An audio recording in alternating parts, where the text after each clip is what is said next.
Good evening, dear listeners. I'd like to welcome you to this little corner of the internet. I'm your local forest witch, and I'm here to tell you a tale called Pumpkins in the Woods. Little Jill was a very sheltered, lonely child. Not by choice, as she never had a choice in her entire short-lived life. She was orphaned, in a way, at quite a young age. Mother and father drove out one Halloween night and sadly never returned, leaving little Jill in the custody of her grandfather, a very miserly, miserable man who never did learn how to show affection and equated possessiveness with love. Every year was ever quite the same. Nothing good ever comes from this devil holiday, Jill's grandfather would say as he glared through the slightly parted curtains, looking on at the merry trick-and-treaters who learned long ago to never come to this house for sweets. You'll know to thank me when you're older. Who needs disgusting treats and nightmares tricks when you have a solid, sturdy home and religious texts to read? Every year, Jill would nod sadly, never letting her true feelings show. Oh, how she wished and wished she'd be out there with the other children, gathering treats and performing tricks. Surely if Halloween night was the last night her parents had on the earth, it had to have been the best night, as no other night could ever have topped it. This year was going to be different. This year she was 10 years old, 2 whole digits. Surely that was a good year to try new things, to be brave and finally make a choice of her own. And so, while her grandfather sat in his favourite chair, smoking his disgusting favourite pipe, she sat in the back room, expected to read another chunk of dusty old books. Jill snuck away. With her, Jill had her warm, waterproof coat, in case it rained, and rubber boots, in case of puddles, and a hand lantern. Quite old, but very sturdy. But oh, poor little Jill had no costume or mask to wear to trick, and no bag to hold her future treats. She couldn't turn back now. As she hopped from the windowsill onto the cool ground below, she could hear her grandfather stirring, echoes behind her, growling for her attention. It was now or never.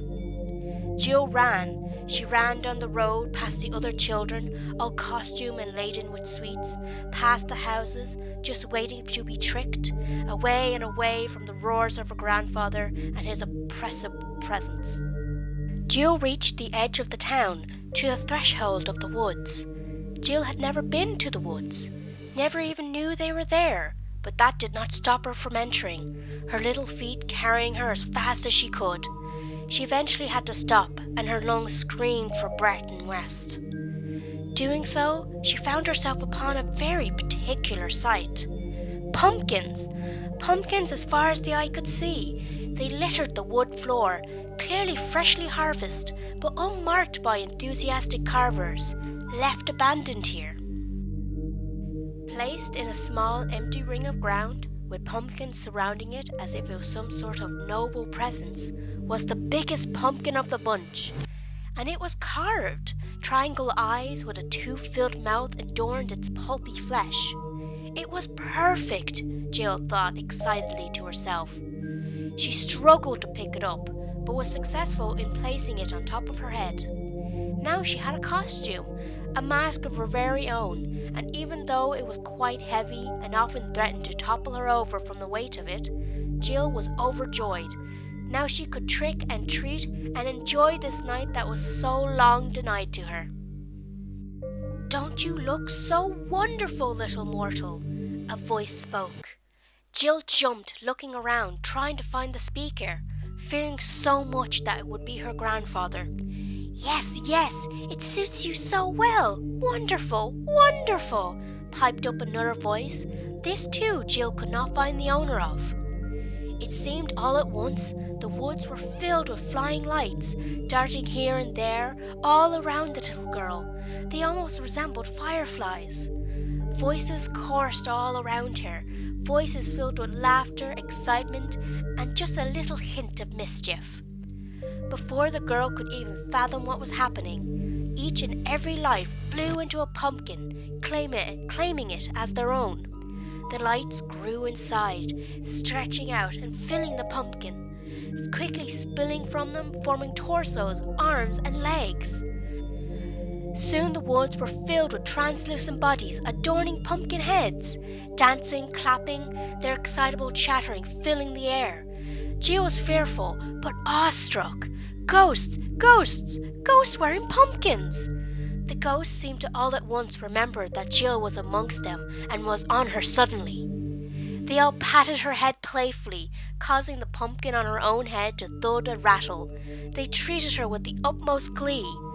"Oh, welcome, little mortal, our fine guest for our Halloween celebration," a ghost trumpeted as they swept her up in their ghostly arms and lifted her high. "Join us, join us! Tonight the veil has thinned and we spirits come to play. We come for treats, we come for tricks. Oh, please join us." Jill had never been asked of anything before, and the fun was far too infectious to refuse. "Yes, yes, this is my first Halloween. I'm so glad not to celebrate it on my own." And alone she wasn't. The woods now seemed to be transformed into a fair. Lights adorning the trees, there were games, food, drink, and music. Such wonderful, bouncy music Jill had never heard before. She felt so giddy and light, and with her newfound friends, she played as she never had before, eaten as she never had, and laughed and laughed and laughed. All good things come to an end, unfortunately, as the roaring cries shattered the fun-filled air. "Jill! Jill, you terrible brat!" Jill halted in her dancing to see her grandfather on the edge of the fair, unwilling to cross from the dark shadows of the night, too fearful of the spirits which surrounded her. "Come over here right now! How dare you dance amongst these devils? Come here now!" Jill felt her ingrained habits betray her as her feet began to shuffle her over to the red-faced grandfather, who shook in not too silent rage. She stopped when she felt a light tap on her shoulder. She turned to face the ghost who invited her to this wonderful event. They bent down to her level and spoke softly but sadly. "You do not have to go. You could stay with us and play and play and play." The ghost's tone changed, becoming serious. "But know this, if you stay, you can never go back. Like us, you will only be able to visit every Halloween. You will never grow, and you will never breathe the air again. But I promise you will never be alone." The ghost, suddenly feeling so familiar to Jill, if only for a second, rose again, hand held out. "The choice is yours, and yours alone." The choice should have been hard, Jill had thought for a moment, as her grandfather screamed and threatened, yet still too cowardly to even enter the light to retrieve her. The choice was so easy. Clasping the translucent hand, Jill was led away amongst the others, her grandfather's screams now only a distant, pitiful sound. When the sun rose on that new November morning, its rays touched the smiling face of an abandoned pumpkin, nestled amongst hundreds of others. The end.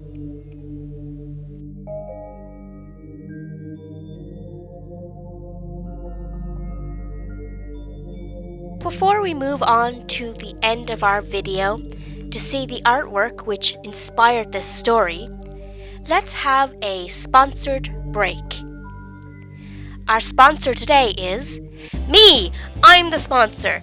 Hi, I'm Anthea West and I make art stuff and merch and all that, so if you liked the story and you want to see more of my art and read more of my scary stories, spookily and fantasy and so on, check out my Etsy store. I have graphic novels, I have comics, I have PDF short stories, and I also have Dust Bunny merch as well. Check those out.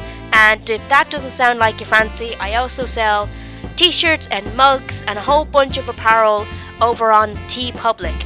The links will be shown at the end of the video or down in the comment section. I'm not quite sure.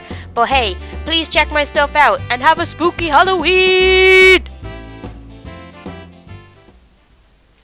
And now, for the final part of our video.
Thank you everyone for sticking around and watching the video. I hope you enjoyed our little story too.